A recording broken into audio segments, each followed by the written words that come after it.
नमस्कार, जय हिंद, जय भारत। सूद सर, आपका बहुत-बहुत स्वागत है। नमस्कार, बहुत-बहुत शुक्रिया आपका। सूद सर, ज़ाकिर नायक पहुँच गया पाकिस्तान में, जो कन्वर्जन का काम करता था मदरसों में, भारत में इस तरीके की काम करता था जो कि इल्लीगल थे। भारत सरकार ने जब शुरुआत की थी इसकी जाँच करने की, तो ये मलेशिया भाग गया था। अब पाकिस्तान गया, वहाँ के लोग इसको गले मिलके बुला रहे हैं और करीबन 1 महीने के लिए वहाँ पर गया है। तो एक तरफ तो पाकिस्तान कहता है कि हमारे साथ दोस्ती रखो, दूसरी तरफ ज़ाकिर नाइक को बुला के वहाँ पे इस तरीके की बयान दिलवाए जाते हैं। तो क्या लगता है कि भारत इसमें क्या ऑब्जेक्शन उठाएगा, और जो मलेशिया में गया हुआ है, क्या वहाँ से वापस लाने की जो अब सफलता मिलेगी उसमें या नहीं मिलेगी? देखो एक्चुअली क्या था कि ज़ाकिर नायक जब इंडिया में था ना, जब मोदी की गवर्नमेंट आई, तो 2014 में गवर्नमेंट आई, तो गवर्नमेंट को सेटल होते टाइम तो लग जाता है। तो यहाँ पे बहुत सी चीज़ों के ऊपर कार्रवाई करने की बात हो रही थी। तो इसके ऊपर जब कार्रवाई करने की बात हुई 2016 में, जब इसके कुछ वीडियोज़ जारी किए गए, जहाँ पे ये हिंदूज़ के कन्वर्शन की बात कर रहा था, जहाँ पे हिंदुओं को काफ़िर कह रहा था, और जहाँ पे ये बात कर रहा था हिंदुओं को के गले काट दो, यानी कि युवाओं को उकसा रहा था हिंदुओं के खिलाफ, और कुरान की जो उल्टी-सीधी बातें वो भी कह रहा था। तो इंडियन गवर्नमेंट ने ये काम किया एनआईए को कि इसकी इंक्वायरी करो, और जब इसकी इंक्वायरी की जा रही थी, तो चुपचाप भाग गया। अब कुछ लोग कहते हैं जब इंडिया ये था तो क्यों नहीं इसको पकड़ा गया? देखो ऐसा होता है कि जब कोई आदमी कोई बात करता है तो उसकी इंक्वायरी की जाती है, और जब इंक्वायरी में प्रूफ इकट्ठे हो जाते हैं, तभी उसके खिलाफ कोई कार्रवाई करने का काम होता है। टाइम लगता है इसके अंदर, और उसके बाद कोर्ट में जाकर के ये कहा जाता है कि इस आदमी को यहाँ से जाने मत देना। जब तक कोर्ट ऑर्डर ना करे तो हम किसी आदमी को तो रोक नहीं सकते। तो मलेशिया भाग गया। इंडिया ने मलेशिया को कहा कि इस आदमी को हमें रिपैट्रिएट कर दो, क्योंकि इसके खिलाफ क्रिमिनल चार्जेस हैं। मलेशियन गवर्नमेंट ने कोई रिप्लाई नहीं दिया, और उसके बाद जो मलेशियन गवर्नमेंट थी, वो यूएन के अंदर जाकर के पाकिस्तान और टर्की को सपोर्ट करने लग गई कि हम तो एक चैनल भी चलाएँगे, मुस्लिम प्रोपेगेंडा करेंगे मुस्लिमों के फेवर में। और इंडिया को उन्होंने कई बार ऐसे जवाब दिए कि जो इंडिया एक्सेप्ट नहीं कर सकता था। तो इंडिया ने सीधा काम किया कि मलेशिया से पाम ऑयल मंगाते थे सबसे ज़्यादा, हमने पाम ऑयल मंगाना बंद कर दिया, बल्कि उसके बदले हम इंडोनेशिया से मंगाने लग गए। उससे क्या है कि जो वहाँ पे बिज़नेसमैन थे, मलेशिया के, सबसे ज़्यादा बिज़नेस उनका था पाम ऑयल का, वो परेशान हो गए, और वहाँ की जो गवर्नमेंट है, वो गिर गई। शायद मोहम्मद मातिर की गवर्नमेंट थी, वो गिर गई, और उसके बाद नई गवर्नमेंट आ गई। जो नई गवर्नमेंट थी, उसने इंडिया के खिलाफ प्रोपेगेंडा बंद कर दिया, यानी कि कश्मीर के इश्यू में बोलना बंद कर दिया, जो इंडिया की मेन डिमांड थी, और ज़ाकिर नायक को भी वहाँ पे चुप रखा। उसके बाद ज़ाकिर नायक चुपचाप वहाँ से चला गया गल्फ कंट्री के अंदर, और वहाँ पे ये कौन-सी कंट्री है, कतर में चला गया। कतर में आपको पता है कि वहाँ पे तालिबान भी रहे, वहाँ पे हमास के लोग भी थे, हिज़्बुल्लाह के लोग भी थे, और ये भी वहाँ पे चला गया। चलो कोई इश्यू नहीं है। अब लेकिन उसके बाद ये पाकिस्तान आ गया। जैसे आपने पहले कहा, और पाकिस्तान आया 1 महीने के लिए, और पाकिस्तान के अंदर इसको आप जैसे हमारे Z+ सिक्योरिटी होती है, इसको सबसे ज़्यादा सिक्योरिटी दी गई है कि कहीं इसको कत्ल ना कर दे, इंडिया ना कुछ इसके ऊपर कर दे, या वहाँ के जो दूसरे लोग हैं जो इंडिया को फेवर करते हैं वो ना इसको मार दें। इज़राइल भी हो सकता है इसके ऊपर बम्बार्डमेंट कर दे पाकिस्तान के अंदर। तो इसके बाद ज़ाकिर नायक को जिस तरीके से वहाँ ट्रीटमेंट दिया गया, रेड कार्पेट वेलकम दिया गया, पाकिस्तान के प्राइम मिनिस्टर शहबाज शरीफ भी इससे मिले। अब इसके लोगों ने हाथ भी चूमने शुरू कर दिए, माथा भी चूमना शुरू कर दिया। लेकिन दूसरी बात है कि पाकिस्तान ने इसको क्यों बुलाया? एक तरफ पाकिस्तान बात कर रहा है काफ़ी देर से कि इंडिया से हम दोस्ती चाहते हैं, रिलेशन को नॉर्मलाइज़ करना चाहते हैं, फिर ऐसे काम कर रहे हैं।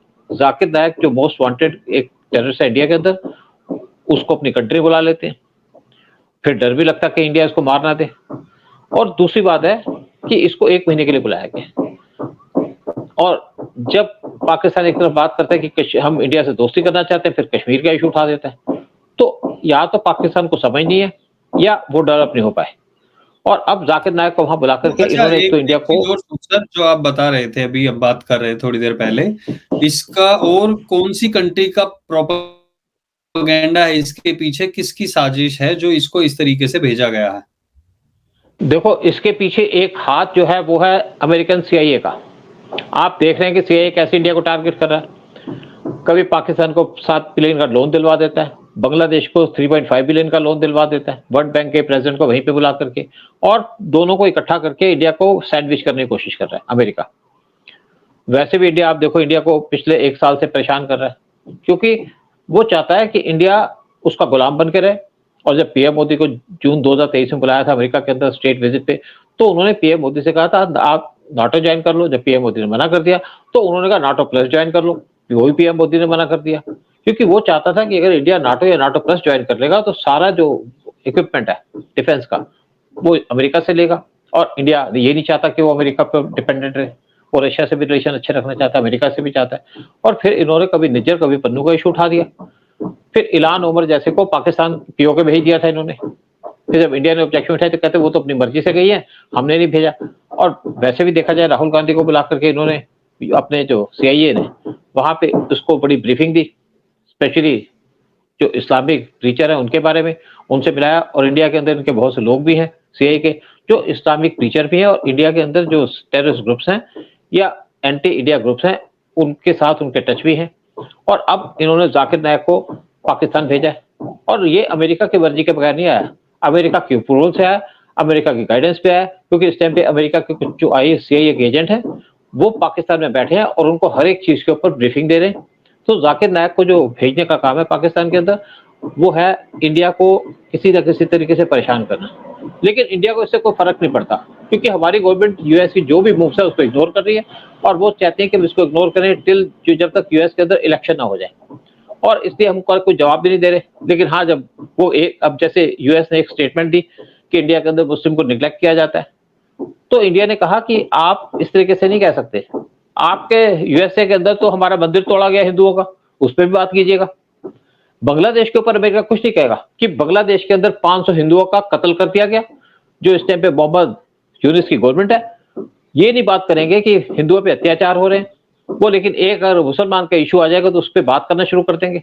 हमने पीछे भी बात की थी कि एक बांग्लादेशी नागरिक वो बीएसएफ ने मार दिया, जब इंडिया के अंदर एंटर हुआ और बीएसएफ ने कहा कि आप रुक जाओ, वो नहीं रुका तो गोली मार दी। तो कतर के अंदर जो उनका न्यूज़पेपर जो उनका मीडिया है अल जजीरा, उसने कहा इंडिया को आप यूएन के अंदर ले जाओ, इंटरनेशनल कोर्ट में ले जाओ। तो ये सारा का सारा काम किया जा रहा है यूएस के द्वारा इंडिया को परेशान करने के लिए, लेकिन इंडिया बड़ा शांत बैठा है, कोई ध्यान नहीं दे रहा इनकी बातों पे। और जिस तरीके से अब इन्होंने जाकिर नायक को वहां पे बुलाया और वो भी गया, उसका बेटा भी गया वहां पे, लेकिन पाकिस्तान घबराया भी हुआ कि जैसे हमास के लीडर को ईरान में मार दिया गया था, कहीं जाकिर नायक को मार दिया तो बड़ी मुश्किल में आ जाएगा पाकिस्तान। तो देखते हैं क्या इंडिया जाकिर नायक के ऊपर हमला करवाता है, क्या इजराइल इसके ऊपर कोई एक्शन लेता है, और ये भी हो सकता है कि इजराइल भी ले ले कुछ एक्शन, क्योंकि वो भी इनसे परेशान है। वैसे भी इजराइल ने कह दिया कि मेरा मिडिल ईस्ट के अंदर मैं सारे एक्शन ले सकता हूँ। और पीएम मोदी ने कुछ दिन पहले बात भी की थी नेतन्याहू से, जब उन्होंने हिजबुल्लाह के चीफ को मारा था। तो हो सकता है कि पीएम मोदी ने कहा कि आप हमारे तो हाथ बंधे हुए हैं, आप जितने भी मिलिटेंट है पाकिस्तान के अंदर हाफिज सईद जैसे इनको मार दो। हो सकता है इजराइल डायरेक्ट काम कर दे, क्योंकि यूएस इजराइल को टच नहीं कर सकता। तो सारी चीजों की पॉसिबिलिटी है, क्योंकि हमारी बड़ी अच्छी अंडरस्टैंडिंग है इजराइल के साथ। और जाकिर नायक को हो सकता है कि इजराइल जो भी हमले करता है उसकी जानकारी पहले अमेरिका को देता है, और अगर वो अमेरिका को जानकारी देगा तो अमेरिका पाकिस्तान में ऐसा होने देगा नहीं, क्योंकि उनको पता है वो इतना फीड कर रहा है पाकिस्तान को, पैसा दिलवा रहा है, सब कुछ कर रहा है, प्रोपेगेंडा चला रहा है। तो अभी इसकी चांसेस आई थिंक कम ही लगते हैं। चांसेस कम है, लेकिन सारी बातें नहीं बताता इजराइल। देखो इजराइल ने सब बातें नहीं बताई अमेरिका को, इजराइल अपने आप एक्शन लेता है, कोई अमेरिका ने तो कहा उसको। बहुत से काम ऐसे हैं जो अमेरिका ने नहीं दिए। अमेरिका तो रोकना चाह रहा था इजराइल को कि तुम रुक जाओ, ये काम नहीं करो, लेकिन नेतन्याहू ने कहा कि मैं नहीं रुकूंगा जब तक हमारे सारे के सारे यहाँ पे जो लोगों को कैद कर में रखा है हमास ने, उसको छोड़ेगा नहीं। देखिए इवन इजराइल के अंदर अमेरिका ने बहुत बार डिमॉन्स्ट्रेशन कराई है नेतन्याहू के खिलाफ। नेतन्याहू को उनका पाला हुआ कुत्ता नहीं है, जिस तरीके से पाकिस्तान, जिस तरीके से यूएस सोचता है। नेतन्याहू एक इंडिपेंडेंट आदमी है, अपने देश के बारे में सोचता है, और जो अपने देश के बारे में सोचता है हमेशा अमेरिका को पसंद नहीं आता। लेकिन बात क्या है कि अमेरिका की कंपल्शन है, अमेरिका की मजबूरी है कि नेतन्याहू का वो साथ छोड़ नहीं सकते। और इस सिचुएशन पे वैसे भी देखा जाए तो नेतन्याहू के अंदर कैपेबिलिटी है, बगैर अमेरिका के वो ईरान पे भी अटैक कर सकता है। लेकिन अब जो अगर नेतन्याहू की बात करें, वो जो बाइडेन का दोस्त नहीं है, वो इंडिया का ज्यादा अच्छा दोस्त है, मोदी का अच्छा दोस्त है वो। तो मोदी का कहना वो मान सकता है अगर मोदी उसके प्रेशर डाले। लेकिन इस टाइम पे ईरान अपने पंगों में पड़ा हुआ, अपने इश्यूज के अंदर इन्वॉल्व है।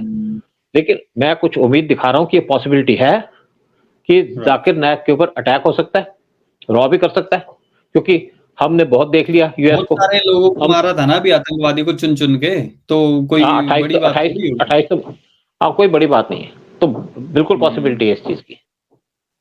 राइट। चलिए देखते हैं कि क्या होता है। वैसे ऐसे आतंकवादियों का जीवित रहना भी समाज के लिए एक तरीके से कलंक है, जो कन्वर्जन करने में विश्वास रखते हैं, हिंदुओं को काटने के ऐसे बयान देते हैं, तो अपने आप में ये बहुत गलत लोग हैं समाज में और इन लोगों का खात्मा होना ही चाहिए। बट एनीवे देखते हैं आगे क्या होता है। बहुत-बहुत धन्यवाद सूद सर आने के लिए, सारी जानकारी शेयर करने के लिए। जय हिंद, जय भारत, जय श्री राम। जय हिंद, जय भारत, जय श्री राम।